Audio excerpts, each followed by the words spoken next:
কাকে দিয়ে খুন করিয়েছিলেন? কার কার নাম বেরিয়েছিল? বাংলাদেশ থেকে একটা বড় খুনিকে এসটিএফ অ্যারেস্ট করেছিল, জেনে রাখুন, যা নিয়ে বাংলাদেশে অনেক রেভলিউশন হয়েছিল। ওসমান আদি কে? ওসমান আদি কে? উনি গুলিয়ে ফেলেছেন। এপার বাংলা ওপার বাংলা সব এক হয়ে গেছে ওনার কাছে। ওসমান হাদি বাংলাদেশে একটা সেন্সিটিভ পলিটিক্যাল লিডারশিপ, তাকে খুন করা হয়েছিল। তার সঙ্গে ভারত সরকারের যোগাযোগ বার করে উনি একটা হিন্দু মুসলমান দাঙ্গা ক্রিয়েট করতে চাইছেন, কিন্তু ভারতবর্ষের মুসলমানরাও ওনাকে চাই। উনি তো এটাই চেয়েছিলেন। উনি তো ওসমান হাদি ভারতীয়, তাহলে তিনি বাংলাদেশি। তার হত্যাকারীকে কেন মুখ খুলছেন না, এটাই তো আমরা জানতে চাই। অমিত শাহকে নিশানা করছেন এখনো তিনি, কেন্দ্রীয় স্বরাষ্ট্রমন্ত্রী। তিনি বলছেন আমার হৃদয়টাই কিন্তু তথ্যবান। আসলে উনি যেটা চাইছেন সেটা হচ্ছে একটা দাঙ্গা বাঁধিয়ে দিতে। ওসমান হাদি বাংলাদেশে একটা সেন্সিটিভ পলিটিক্যাল লিডারশিপ, তাকে খুন করা হয়েছিল। তার সঙ্গে ভারত সরকারের যোগাযোগ বার করে উনি একটা হিন্দু মুসলমান দাঙ্গা ক্রিয়েট করতে চাইছেন, কিন্তু ভারতবর্ষের মুসলমানরাও ওনাকে চাই। তিনি সবকিছুই জানেন, কিন্তু মুখ খুলবেন না দেশের স্বার্থে। তিনি না, ভালোবাসেন। উনি সব জানেন, সব বোঝেন, শুধু একটাই বোঝা বাকি আছে। উনি সব বোঝেন, উনি সব জানেন, শুধু একটা জিনিসই ওনার বোঝা বাকি আছে।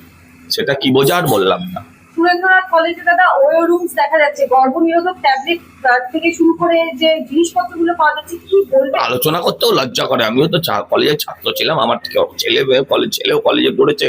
তারপরে এইসব ধরনের কথাবার্তা কলেজে গুলোতে শুনলে কথা বলতেও লজ্জা করে। কি বলবেন? কিছুই বলার নেই, কি বলবো? ছবি, নয়না বন্দ্যোপাধ্যায়ের ছবি থাকুক, সুদীপ বন্দ্যোপাধ্যায়ের ছবি থাকুক, হ্যাঁ, তার সঙ্গে বন্দুক, টাকা পয়সা, শোবার খাট, হ্যাঁ, তারপর ওই ওরকম বাথরুম, হ্যাঁ, এগুলো ভাবা যায় না। আর প্রিন্সিপাল বলছে আমি কিছু জানি না। হ্যাঁ, খতিয়ে উনি কি দেখবেন? খতিয়ে যারা দেখার বা তারা দেখবে। উনি বলছেন আমি কিচ্ছু জানি না। হ্যাঁ, ধৃতরাষ্ট্রকে অন্ধ দেখেছিলাম, এরকম অন্ধ প্রিন্সিপাল দেখিনি, কিচ্ছু নাকি জানেন। দেবু খেতো, উই খেয়ে নিয়েছে টাকাটা।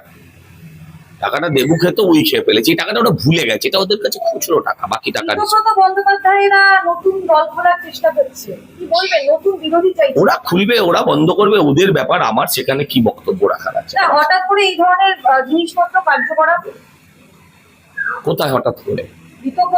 এই তো তৃণমূল যে 4 তারিখের পর এখনো অব্দি তৃণমূল বলে যে কিছু আছে, এটাই যথেষ্ট। এখনো অব্দি যে কিছুটা হলেও আছে, এটাই কি কম? এটাই কম। শেষ প্রশ্ন, কুণাল ঘোষ হঠাৎ করে অসুস্থ হয়েছে, আছে তো? হ্যাঁ, get well soon. Mamata Bandyopadhyay হাওয়া করছেন। মমতা বন্দ্যোপাধ্যায় নিজেই হাওয়া হয়ে গেছেন, আবার উনি হাওয়া করছেন। চিকিৎসক বলছে যে একটু স্থিতিশীল অবস্থা রয়েছে। তৃণমূলের সবাইকে অসুস্থ হয়ে পড়ে। এদের মুশকিল, এদের আবার হাসপাতালও নেবে না। এত পাপ করেছে, এদের হাসপাতালও নেবেন, এরা যেন চট করে অসুস্থ না হয়।